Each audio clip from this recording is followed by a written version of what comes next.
Hello दोस्तों, नमस्कार। कैसे आप लोग? मैं रंजीत मौर्य।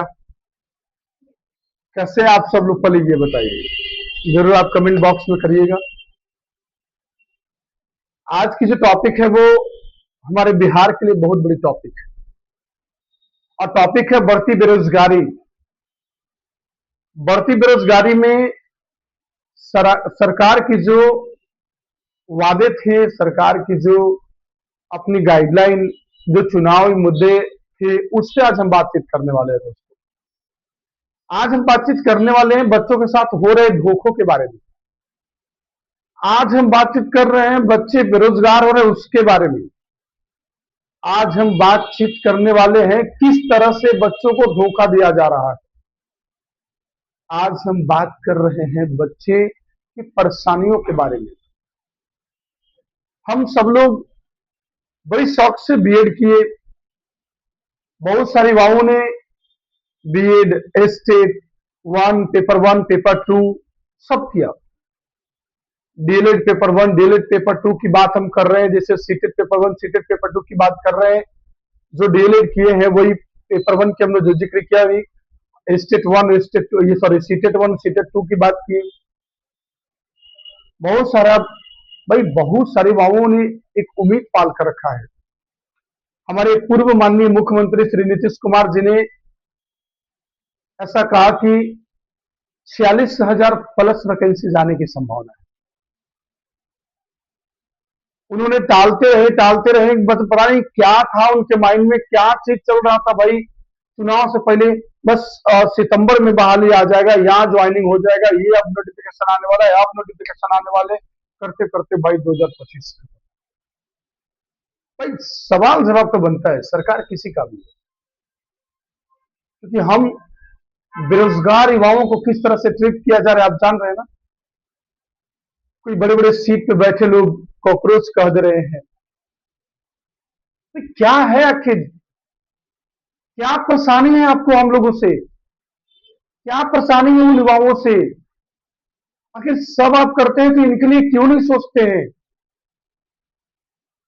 हम अभी वर्तमान में हमारे माननीय मुख्यमंत्री श्री सम्राट चौधरी जी से हमारी आग्रह है, हमारी विनती है, आप सब लोग भी इस वीडियो को ज्यादा से ज्यादा शेयर करिए। कम से कम बोल नहीं सकते हैं तो कम से कम शेयर तो करिए। हम बोल रहे हैं ना, आपकी बातों को रख रहे हैं ना, आप शेयर करिए। भाई आप जल्दी में कहते हैं कि 20,000 हर वर्ष बहाली आएगा। कैसे विश्वास करें हम आप पे कि 20,000 हर वर्ष बहाली आएगा? कैसे विश्वास करें हम आपके सरकार पे? किस पॉइंट ऑफ व्यू पे हम विश्वास करें? आपने कहा, चुनाव लड़ने से पहले एनडीए सरकार ने कहा कि 46,000 प्लस बहाली आएगा। आज आप कह रहे हैं कि 20,000 की बहाली आएगा हर वर्ष। कैसे मान लो भाई? आप एग्जाम का नोटिफिकेशन निकालेंगे, 3 महीना तक एग्जाम में भरवाएंगे, 3 महीने के बाद उसके बाद एडमिट कार्ड का डेट 3 महीना लग जाएगा आपको, फिर एडमिट कार्ड आएगा, फिर एग्जाम होगा, एग्जाम के बाद 3 महीना लग जाएगा आपको रिजल्ट देने में। रिजल्ट देते देते पता चलेगा कि पूरा 1 साल बीत गया, और 1 साल बीतेगा वो पुनः आपको जो है कि नोटिफिकेशन आ जाएगा कि आपके आपके गंतव्य, आपके बातों के अनुसार किसी जुलाई में फिर आ जाएगा कि बहाली देने की बात आ जाएगा। आप कहेंगे अभी तो रिसेंटली बहाली हुई है, आप कहां से लाए भाई? काम ऐसा करिए सर, जो बिहार का जो युवा है आपके साथ मजबूती के साथ खड़ा रहे। अगर युवा खड़ा है तो कोई भी सरकार टिका है, वरना सरकार डोल जाती है भाई। आप देखे होंगे, क्योंकि भाई आप कह रहे हैं कि हमारा बिहार गरीब है। क्यों गरीब है? क्योंकि युवा गरीब है। क्योंकि हमारी युवा पीढ़ी कमजोर पड़ रहा है तो बिहार भी कमजोर पड़ेगा, क्योंकि आने वाला बिहार हम सभी युवाओं से ही तो बढ़ेगा ना। और हम सभी कमजोर हैं तो बिहार कैसे बढ़ेगा? हम मजदूरी करने के लिए पलायन करेंगे एक जगह से दूसरे जगह पे। अच्छे खासे पढ़े लिखे लोग हैं, उनको शोषण किया जा रहा है, जो उनका नॉलेज है उनके हिसाब से उनका पे आउट नहीं किया जा रहा है। कैसे कैसे मजबूती प्रदान करेंगे? कुछ तो सोचिए। सोचना पड़ेगा सर, जवाब उठाना पड़ेगा, कहना पड़ेगा, बोलना पड़ेगा, सबको आवाज उठाना पड़ेगा। बहाली आएगा सब। अगर आज आप देख रहे हैं कि जो लड़ाई लड़ रहे हैं हमारे बहुत सारे बड़े भाई लोग जो पटना से लड़ रहे हैं लड़ाई, लड़कियां यहां तक कि थाली पिट पिट करके आवाज उठा रही है कि भाई हमें अब तो थाली पीटना कितना बड़ी बात है, समझ रहे हैं? थाली पीट करके रोजगार मांगा जा रहा है, समझ रहे हैं आप किस हद तक गिर गया है लोग।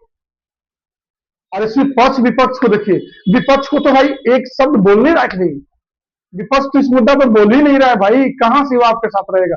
अभी विपक्ष को चाहिए था कि युवाओं के साथ हर कदम मिलाकर कदम से कदम चले और खड़ा रहे कि हाँ हम आपके साथ खड़े हैं। लेकिन कुछ लोग खड़े भी हैं तो अपनी रोटी सेक रहे हैं, बच्चे जेल जा रहे हैं, नेता बाहर घूम रहे हैं, उनको तो फर्स्ट क्लास गाड़ी मिल गया, बंगला मिल गया, घूम रहे हैं, चल रहे हैं।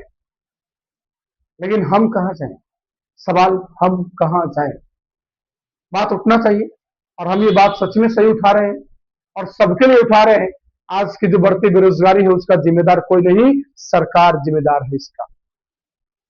अगर सरकार सही समय पे सारी चीज करे तो जरूर ये जो बेरोजगारी है वो कमते जाएगा। भाई इतने सारे रिटायरमेंट आपके लग रहे हैं, बहुत सारे रिटायर्ड हो रहे हैं, तो उनका जगह कहां जा रहा है? 20,000 में क्या करेंगे आप? हर साल 20,000 की बहाली क्या दे रहे हैं आप भाई? 20,000 क्या दे रहे हैं? देखते हैं, अगर आप कह रहे हैं तो अच्छी बात है, अगर ये भी हो जाए तो बहुत बड़ी बात है। पहले आप लीजिए तो नोटिफिकेशन, आप जुलाई की बात किए कि हर वर्ष जुलाई में आ जाएगा। देखिए अब तो मई खत्म होने वाला है, जून और जुलाई में बहुत दिन नहीं बच गया है। ये भी अगर आ जाती है तो बहुत बड़ी बात है। 20,000 तो कम से कम हमारे बिहार का युवा जॉब में जाएगा। लेकिन हाँ एक रिक्वेस्ट करेंगे कि बिहार के लिए ही केवल रखिएगा। जब दूसरा सरकार, दूसरा स्टेट अगर हमारी मौका को 10% दे रहा है, 5% दे रहा है, तो हम उसको 100% मौका क्यों देंगे? क्यों आके दूसरे जगह कि वह हमारे बिहार में आकर के काम करेंगे? क्यों हमारे हक को मारेंगे? नहीं चाहिए भाई, नहीं चाहिए। अगर ऐसा है तो फिर अपनी जगह पे कहो कि तुम अपने राज्य में भी हमारे बिहार के युवाओं के लिए 100% मौका दो, 100% की भागीदारी दो, तब जाकर के सही है। दोस्तों ये बात अगर हमारी अच्छा लगे तो दुनिया तक शेयर करिए, लोगों को बताइए कि आवाज उठ रहे हैं और आगे भी आवाज उठेंगे। धन्यवाद, थैंक यू सो मच।